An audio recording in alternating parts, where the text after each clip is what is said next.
Alright, let's wait for it to come back up. Okay. Huh. It's loading for me right now. Yeah, it's live for me. I'm drinking my tea. Yeah, I Which... can see that.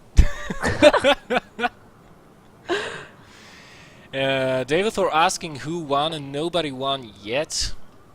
Um, There's no delay anymore, is it? that's really weird.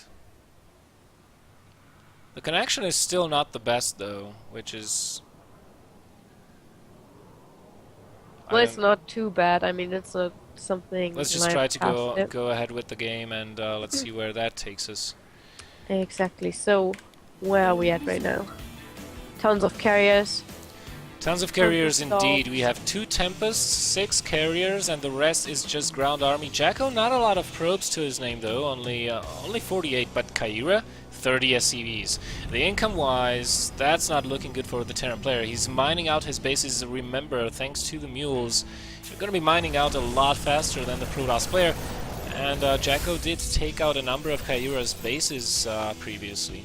So Khyira is really, I mean, he doesn't have any bank, he doesn't have any income, he has to make this work, but he will not be able to. Look at this, storms going down on everything. And this is going to be the GG. Khyira leaves the game and JackO wins with the most unlikely Carriers. composition in PvT that I have ever seen. Yeah, probably. Oh god. So many carriers. I remember my starting time in StarCraft where I sat on one base, like building stuff, and then suddenly 20 carriers were in front of my door, like knocking, "Hello, may we enter and destroy you?" Well, just reminded me of that. Carriers are so mean. But my carriers somehow die pretty fast every time. Every time I build carriers, they're like dead. You know, it's exactly like Grubby once told his wife. They were playing Warcraft 3 2-on-2s together. And Cassandras is not a very good player compared to Grubby, of course. You know, Grubby, the ex-Warcraft 3, I don't know how many times champion. And, you know, when Grubby, when he's playing, he doesn't care if you're if you're his wife, if you're a girl, or if you're a guy. He just addresses you as dude or man every Yeah. time. And they were like playing, and Grubby's like, just hit hold position so that he doesn't bait you into attacking him. And Cassandra didn't, right? So it happens one time, and Grubby patiently reiterated his like, just hit the hold position button. And when it happened for the 3rd time, Grubby was like, "What the fuck? Stop wasting your units, man!" And everybody on the stream was like, "He just called Cassandra a man." Oh, they're so sweet together, It was though. so funny. So, you know, when your carriers are dying a lot, I'm going to tell you the same thing. Stop fucking wasting your units, man. Yes, Anyways, we have a second replay here. That's going to be a PvZ. Hephaistas versus Daveathor, both from Team EXE. so probably another practice game. Looks like we only have practice games today, both diamond. So let's see what this brings to us. How do you like that map? Newkirk Precinct, I hate it. Everybody does, I think. I hate And this I map. don't. Just for one reason and one reason alone, it's too damn big, and I hate having long games on the ladder. I mean, this map, so many times I've had split map scenarios here, I can't even count. Like, you split the map down the middle, 50-50, and then it's just like this arm wrestling contest in this very bad Sylvester Stallone movie where he plays this arm wrestler, you know, the truck driver that goes to the National Arm Wrestling Championship and actually defeats a guy by cheating and twisting his thumb, which makes him a hero in the eyes of his kid. Disgusting. And so is Newkirk Precinct. Introducing the players, we have the blue Zerg Hephaistas on the right side, and on the left we have the red Protoss player Daveathor. Show us what you can do, dear Protoss. So, yeah, in the bottom left corner we have the red Daveathor, the Protoss. And they say this game feels so slow. Yeah, they probably thought that it's on slow speed, but it's not the game, guys. It's the map. It's so big that you feel that your units are moving slower. Daveathor going for a Forge Fast Expand, laying down the Forge first before the Nexus. You know, did he actually scout? Yeah, he did scout. So I don't quite understand his decision here. Maybe this is just what he likes to do. I mean, there are professional players who, despite the map, despite the fact that they could get away with Nexus first, especially considering that their opponent is trying to open hatch first, well, they don't. It's really nice that he blocked the hatchery. Yeah, so maybe that's. He just wants to prepare for that. Like, if the Zerg is now going for really fast Zergling, run by, whatever, because that's what's happening to me every time I block hatcheries. But look, there's a hatchery inside of his base. Inside of Daveathor's base. So Daveathor going to very wisely block the third position. He blocked both the expansions upon seeing that. So right now Hephaistas, well, he pretty much has to let this hatchery finish and try to cheese his opponent out of the game. Going to be relatively hard with the photon cannon already building here. And all it takes is one photon cannon, maybe a couple of probes, maybe one Zod. I prefer to build just 2 photon cannons, one a little bit later after the other. I don't actually think that he planned on letting this hatchery finish anyway. Yeah, he's probably going to cancel that, because with that cannon there, that hatchery might not even live long enough to produce a queen, which would lay a creep tumor near the minerals, which would prevent Daveathor from claiming his natural base for quite some time. Meanwhile, Zerglings and a probe have taken out all of the pylons on the map. And still no gas from the Zerg player. This hatchery does end up finishing. Let's see what is going to come out of it. It is a queen. He's trying to go for the tumor block. Oh, I don't think this is going to work. A second cannon is built right now. Well, the queen still has some 30 seconds to go. I think it's going to come out. Look how the cannon is attacking. Yeah, that was actually a little bit later. What you want to do in this situation is, whenever a new larva pops out, you want to target the larva, kill the larva, and then resuming attacking the hatchery, so that no Zerglings are out to help safeguard the queen. It's going to be really close, but the queen does come out. Will it be successful in laying down the tumor, though? That is the question. The Broodlings with the Zerglings trap the Zod. Zod unable to do anything, and this is a good position here to lay down that tumor. There it goes. Oh, nice. But I think it is in the detection range of the cannons, though, which is not ideal. Yep, it is. Oh. Nevertheless, it is going to delay Daveathor by quite a lot, and as a response, he's getting 2 gateways, and 1 Stargate down. So he's going to transition quickly into air. Hephaistas, that he doesn't have any gas, so this might work out for Dave. I would like to see some oracles again, to be honest. I haven't seen them in quite some time. Now, here's a thought I can agree with.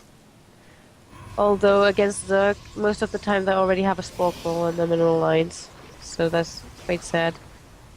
Oh look, it will take so much time until Daveathor is actually able to build his base in his natural. Yeah, it will be a very long time. That second tumor is out of the range of the detection range of the cannons. So even if Dave gets rid of this queen and these 3 Zerglings, he will not be able to build an axis there. So yeah, they even 2 tumors. So yeah. Not only 1 out of range. And we actually see phoenixes.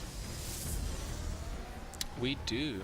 By the way, could you check the stream from time to time if it's not fallen down? Cause no, it's still there. Good. So, we see that Hephaistas, he is preparing a little bit for a ground counterattack with the spines, even building a third one. What he doesn't have, though, are spores, and I have to agree with you very much here that building an oracle might have been a way better choice, because he could have gotten a lot of drones with that one But how oracle. would you know?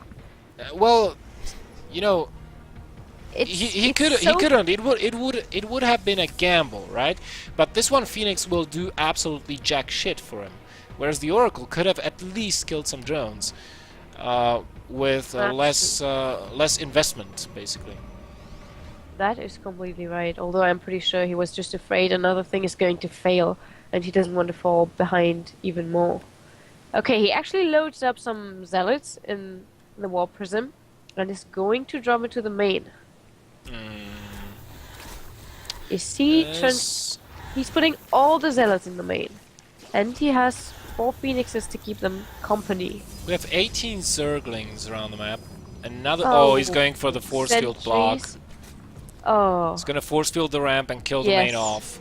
And these phoenixes will actually kill very many an overlord here, and that's going to probably supply block his opponent, who will be unable to build any reinforcements at that point.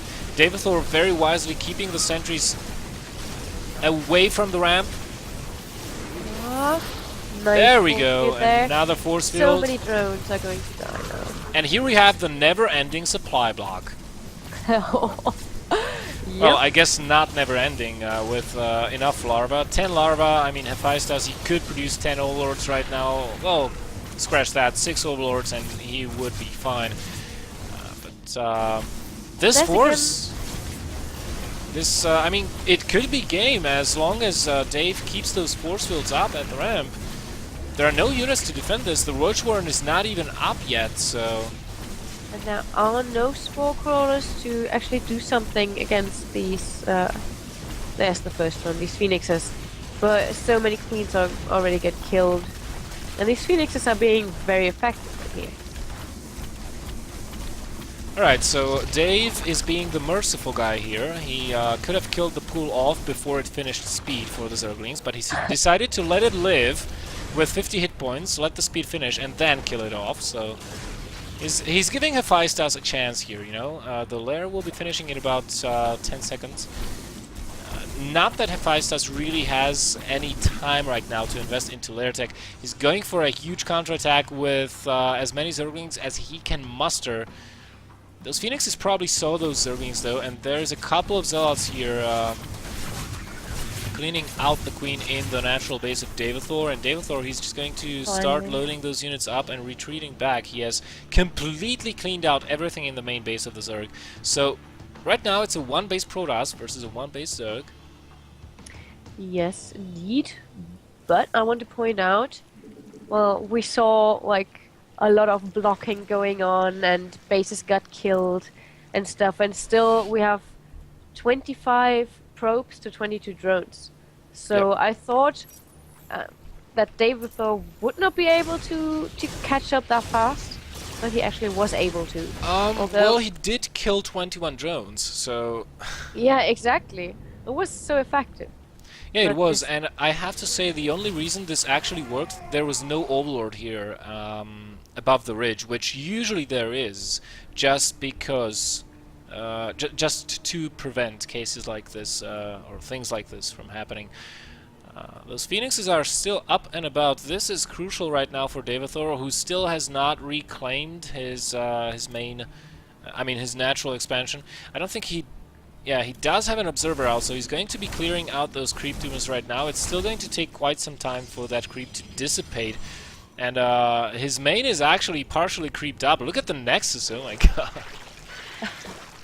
That looks so nasty. But Daveathor actually goes for Void Race right now. Void Race and Immortals were just pretty good against the Roaches. It makes sense. It makes sense, you know, because with 1-base economy, he's counting on the fact that he just killed off all of the queens of the Zerg. The Zerg is on 1 base with 2 gases. Chances are he will not have enough gas to get very many Hydralisks out, or just not enough income in general. The Hydralisk den is going up though.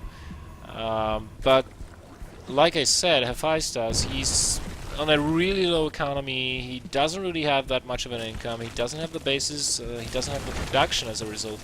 So he's only going to be able to produce a couple of hydras. Very wise thing he's done though is he's built an infestation pit.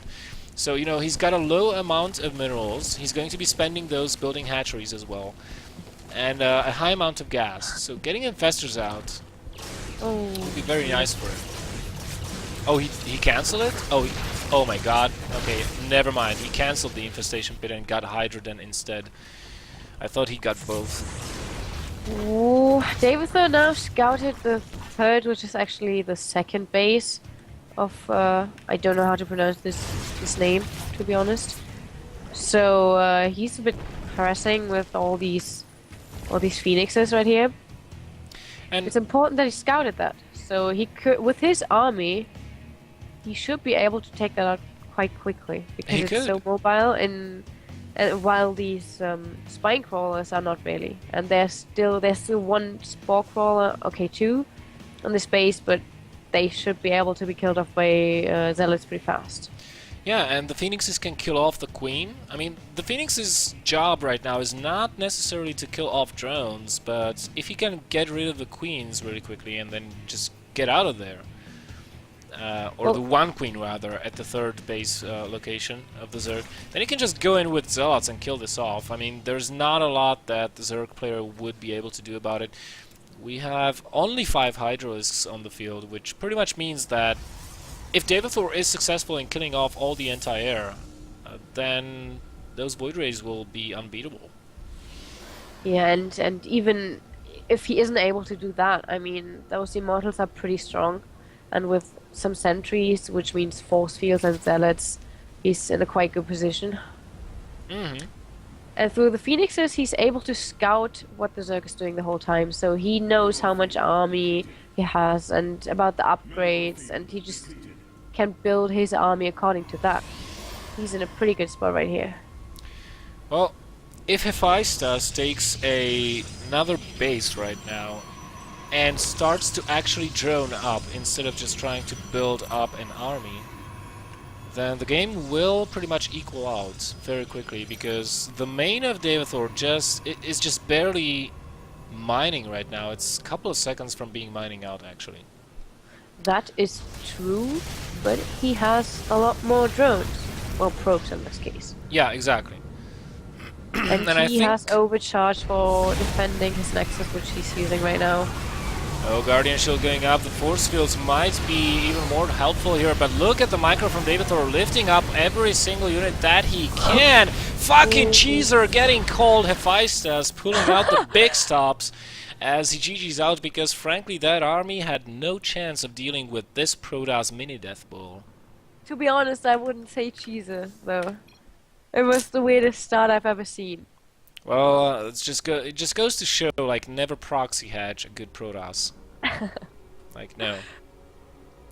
I mean, it was his fault. If he had an Overlord above his pocket expansion, that sentry drop would never have happened. Like, not a chance in hell that would have happened. So. Well, we all do mistakes. Yeah, exactly. But yeah, that was a pretty good move from Daveathor. So I'm really excited for the next game. Yeah, the next game, guys, is going to be Hwangsin versus a GM level Terran player from Korea by the name who goes by the name of MoToK. MoToK is from the European-based pro gaming team, Eternity Gaming, which you can check out at this location right here. So it's going to be pretty interesting. A Korean Grandmaster level TVP versus none other than Hwangsin, a pretty well-known player, not only for his antiques that he used in his mainly in his PVZs. I mean, he was the guy that went 2 bases, 3 nexuses just to have enough chrono boost for 3 forges. like a macro nexus. He regularly did this on Korean Grandmaster League, right? That's a This bit is crazy. Just yeah, a it tiny. is, but it worked. I Well, mean, he had like 2-2-2 upgrades of 2 bases at a time where most Protasses had like 2-1 or maybe 1-1, and he just did the same all in everybody else, but with better upgrades, like way better upgrades. And this was also back in the time when Zerg had a little bit of a trouble taking a third base versus Protoss. So, I mean, he was such an abusive player in his time. Yeah. Well, both of them are Grandmasters, or only the pros? Both are Grandmasters. Both are. All right. This is going to be amazing. I can't wait. Let's go to the game. The map is going to be Belshir Vestige. And if I didn't know which one of these players is actually playing which race, like if this were a mirror matchup, I wouldn't be able to tell which one of these guys is who. Because I don't read Korean very well. Me neither. So... Alright, so... luckily, you know the names, at Yep. least. I don't, so... It's a barcode, but I know the name. I know the name. So in the top left corner of Belshir Vestige, we have the red Terran player from Eternity Gaming, who goes by the name MoToK. And his opponent is going to be the very well-known Korean player Hwangsin in blue colors, playing Protoss pieces. This match is taken from the ladder, of course. And I think MoToK is back in Grandmaster League now that it has opened up. So consistency is the thing that this guy's got going for him. So what's their play styles? Well, Hwangsin, you can't really judge or categorize Hwangsin's play style because it's just a... Okay, I'm gonna put it like this. Hwangsin, he's living in a StarCraft world of his own. Alright? Like, he's not doing anything regularly. Or ordinarily. Ordinary. That's the word I was looking for. Like, he's always doing something wonky, something never seen before, and half the time I feel like he's actually trolling his opponents, similar to Dragon. Well, he's actually winning it. Yeah, he's actually winning it, yeah. Oh, well. Exactly. So, I don't know what we will see from him. What we will see from MoToK right now is probably going to be a Reaper. This map is good for Reapers because of the structured terrain. And it's very, very good for scouting. The Reaper can avoid enemy fire very easily here on this map, just by abusing the terrain and the way that it is broken down with multiple pathways and elevations. MoToK not taking a second gas, not even queuing up his Zod. Let's see if he'll go and do that now after this Chrono Boost. Probably not. It looks like he wants to be playing really, really greedy and getting a very fast expansion here. Why is that so greedy? Because if you don't build the Zealot, he did queue it up right now, so that's a good thing.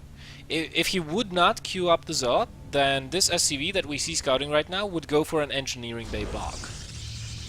And look at this, so smart, seeing the SCVs nowhere in the vicinity of the expansion, cancelling the Zealot, giving himself a 100 mineral boost, bringing himself up very quickly to 400 minerals, laying down that expansion very, very quickly. No need for Zealot anymore. The expansions are similarly timed, though, with the Terran player, and we see that MoToK is going to follow this up with factory play and reactor onto the barracks. This might backfire, but it all depends on how much damage MoToK will be able to do to Hwangsin. Well, this Reaper wasn't that effective until now, so he did not kill a single probe. But I think he's pretty good for scouting. Yeah, so he is. In case there would have been something really, really interesting, that would have been a good thing to do. So I guess he's just hopping around and trying to scout even longer wherever, whatever is coming.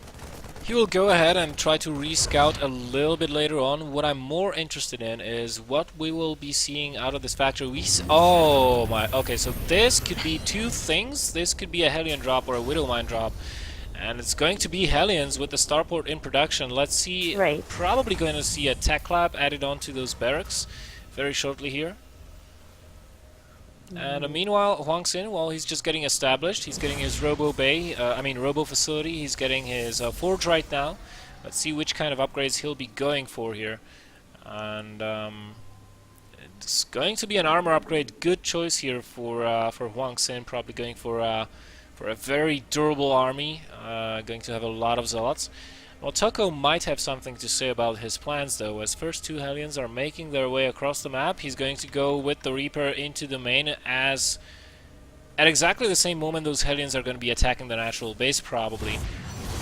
And we only have energy for 1 photon overcharge, the sentry missing the force field, so only 2 units to defend the Reaper and nothing to defend the Hellions. The probes have lined up and 4 of them have gone down, but the Reaper is getting more kills in the main base. That's pretty annoying, I have to say. I can never deal with stuff like this. But these guys are Grandmasters, so I expect some fabulous comeback. Yeah, actually, if we take a look at their APMs, it's over 200 for MoToK and only 150 for Hwangsin. So Hwangsin taking it easy this game. Oh well. It looks quite equal on these EAPM, so it doesn't say too much. Alright, so the warp gate is finished right now, which will make any subsequent aggression by the Terran player a little bit more difficult. Look at the Hellions. Yeah, they're trying to go for it again, and we have a drop at the same time. Exactly. So a few Marines against a time warp. Okay. Yeah, it pretty much had to have gone down, otherwise that mothership core would have certainly died, and you don't want that to happen. Meanwhile, the Hellions, seeing the sentries are out of position and they have depleted their force fields, they're bypassing the natural base, going into the main base, and a lot of probes might potentially go down here. This is MoToK's chance at doing some big damage to Hwangsin's economy. We can see that already 16 probes have gone down. That's 11 for this attack, and I don't know if this was a worthwhile trade necessarily, because MoToK did end up losing everything there. And to be honest, it's still 33 probes to 35 SCVs.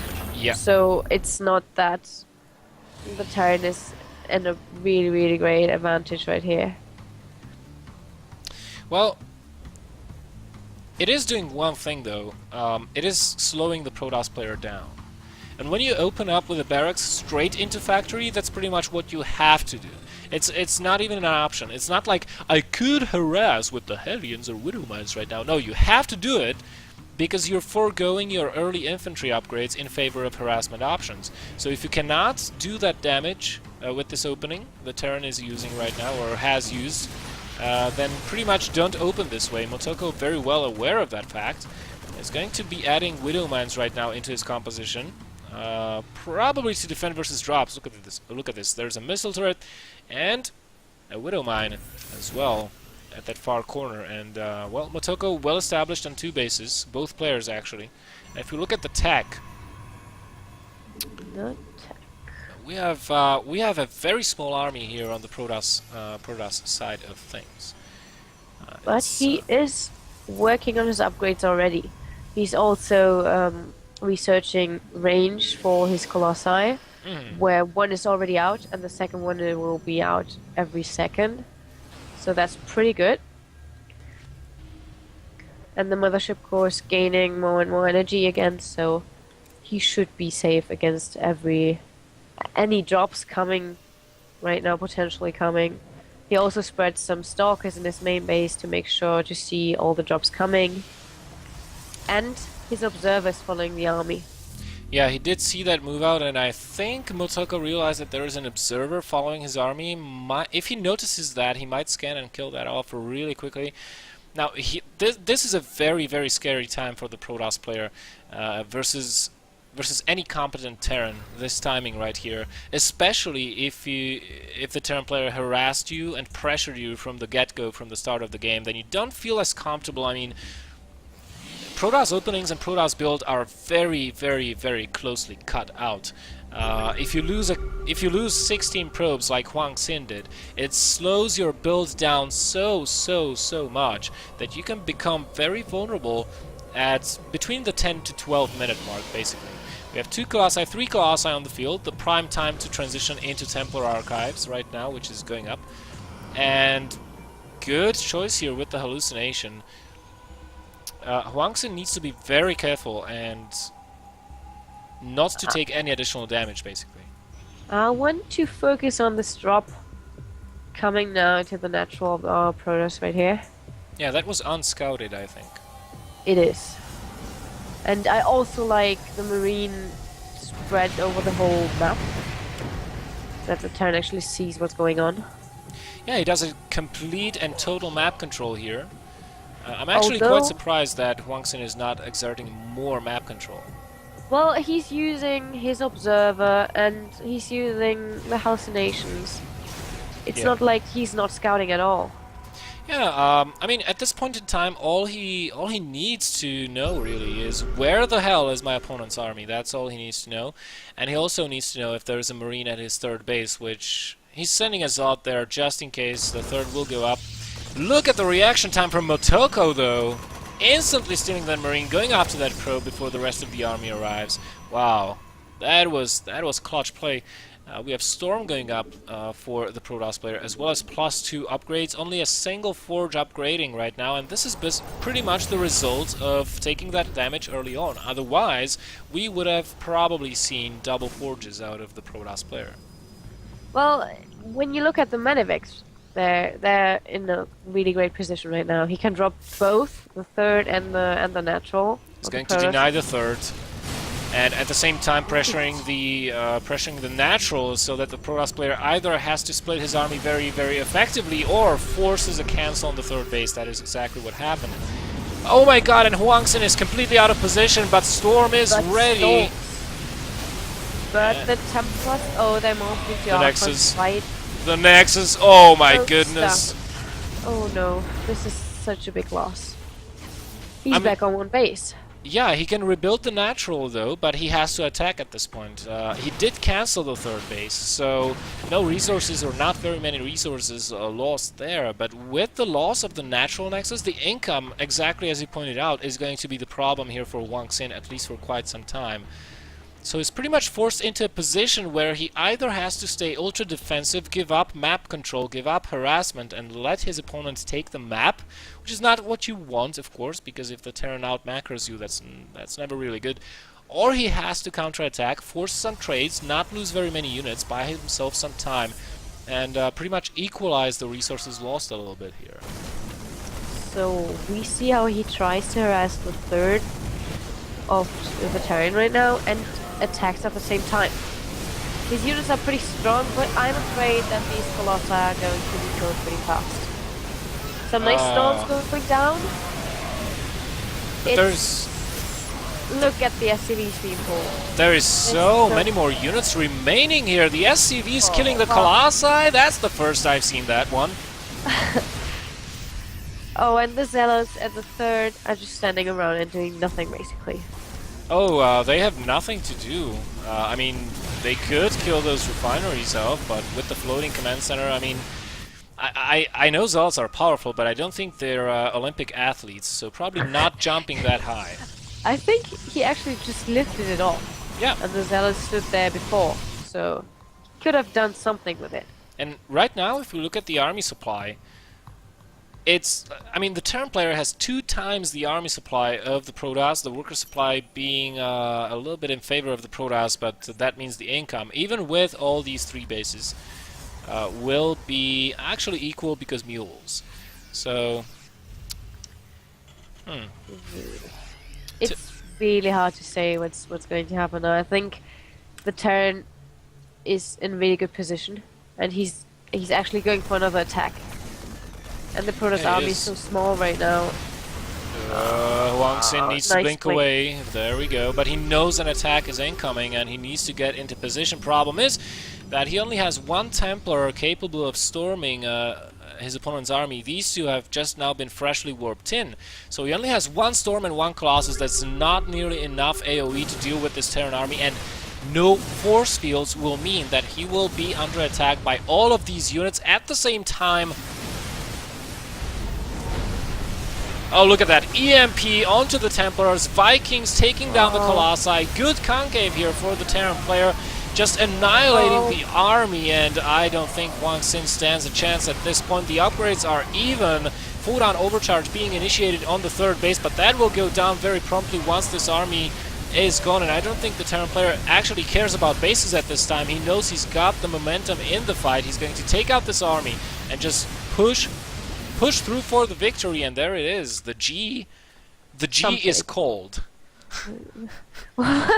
It's probably GG. It is. What is this? It's Korean. I think Daveathor would tell you probably. She's learning Korean because she has to, because she's the team captain and she's got half or the majority of her team from Korea, so communication is key, as we know. Oh, well, nobody needs that. It's That was an actually interesting game. it's actually an H. Okay. It is? What? The Hangul. Yeah, but why? Probably, I don't know, it's next to G, so it must have been a misclick. Holy. Wanted to type GG and typed GH. I thought I would get some really nice cultural insight in, you know, some special. I really appreciated this game expression, but no. Misclick. Oh well. Yep, misclick. There we go, we have the Hangul in the chat.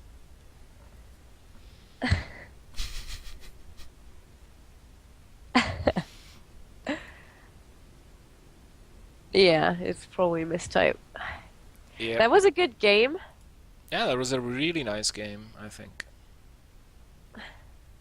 I'm a bit disappointed though. Like, the bases of the Protoss got killed, and he had some minerals in his bank, and he didn't use it. Although he was behind on bases, so he had not enough income to catch up anyway. But his army could have probably been bigger because of all this money he spent. Now we can't forget that he did suffer the loss of 16 probes right from the get-go, right at the start. I mean, when this happens, like I said, it slows down the Protoss so much because those builds are timed on the razor's edge. I mean, 16 probes, you lose 16 probes, like one probe mines 50 minerals a minute, or anywhere between 40 to 50. You lose 16, that's basically like you can't produce anything for like 2 or 3 minutes to get that back. Well, I'm pretty good at criticizing, so I'm just saying, why is he not using the minerals he has? Because you mean after his bases got killed off? Yeah, he had quite a lot, and he was not using it on, like, after he tried to rebuild. So he spent his minerals on the new Nexi, Nexuses, Yeah. whatever you want to call it, and I don't know. I can never say like if he would have enough minerals to build up an army out of that could have actually taken a fight with the Terran. I don't know if he still could have won after he lost all these bases. That's something that's really interesting for me now. Well, maybe it was a bad decision. Maybe he just thought that, well, I gotta keep something in reserve in case this doesn't work as well as. Oh, he was totally stressed out. So yeah, or that's just something that happens to me every time. So yeah. I'm just saying. Anyways, this was it for Cast My Game episode number 38, and I will have to upload 2 VODs to YouTube because of having to break the stream or the stream going down. So apologies for that, but I don't really have anything to do with that. And yeah, so thanks for watching.